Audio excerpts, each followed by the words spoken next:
খাইয়া যা, তুই তো খাসনি। কেউ বলার নাই, নিজেকেই রান্না করতে হবে, নিজেকেই খেতে হবে, নিজের চিন্তা নিজেকে করতে হবে, বুঝতে পারলো তো? এটা হচ্ছে প্রবাস। হ্যালো গাইস, আমি ইমন তোমাদের সঙ্গে চলে এসেছি নতুন একটা ভিডিও নিয়ে।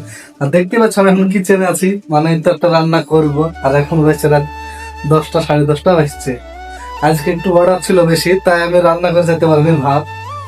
আর খাওয়া দাওয়া এখানে করিনি, যে ওখানে যে খাওয়া দাওয়া করেছি রুটি, তাও খাইয়ে যেন শান্তি হচ্ছে না। আর ভাত না খেলে আমার চলে না, তাই আর কি করবো, ওখানে খাইনি, সোজাসুজি চলে এসেছি। আসার টাইম আমাকে শুদ্ধ এসেছিলাম যে আমার সাথে কাজ করতে নেপালের পরোটা বেলা, যে ওই ভাত রান্না করেছে নাকি রুমে, মানে ও রান্না করে না, আমি এখানে রান্না করি, ও খাই, আমি খাওয়াই, তুই খা, কোনো অসুবিধা নাই। দিয়ে ও আজকে করেছে কি, রান্না করেছে, সে একলা চেষ্টা করেছে, তাও রান্না করার রান্না করে অবস্থা কি করেছে, কি বলবো তোমার, ভাত সামান্য একটা ভাত রান্না করতে হলে ভাত পুড়িয়ে শেষ করে দিয়েছে। তবুও না খেয়ে সে কাজে গেছে।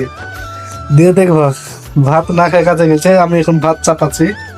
এর তলে তোমার বুঝতে পারবে না, এখন তোমার একটু পরে দেখাবো। এটা ভাত যখন চাপাবো, এই চাইল ধুবো, সাথে ভাবলাম যে তরকারি মেলা দেরি হবে, তাই আলু কাটে এখন আলু ভাতের সাথে দিব, সামনে করবো, খাবো, উপায় নাই। আর বিদেশে না ভাই, কেউ তোমাকে রান্না করে খাওয়াবে না। তুমি এখন যদি না খাও, ঘুম চলে যায়, আমি কেউ বিসমুল্লাহ বলে এসে ডাক দেও না, যে বলবে না যাই ভাই খাইয়া যা, তুই তো খাসনি।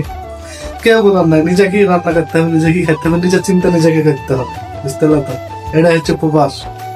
তো চলো রান্না করি। এই দেখতে পাচ্ছ ভাত আর আলু সানা নিয়ে চলে আসছে, এখন খাবো। আর এটা আলু সানা বলা যায় না এখন, কারণ এটা হচ্ছে মালিশ হয়ে গেছে, কারণ তেলে পেঁয়াজ মরিচ ভাজি একটু ভালো করে একবার চটকে নিলাম, দেওয়ার মালিশ। আমি হচ্ছে একটা সাদা মাটা ছেলে, তোমাদেরকে যদি ভিডিও ভালো লাগে লাইক কমেন্ট শেয়ার ফলো করবে।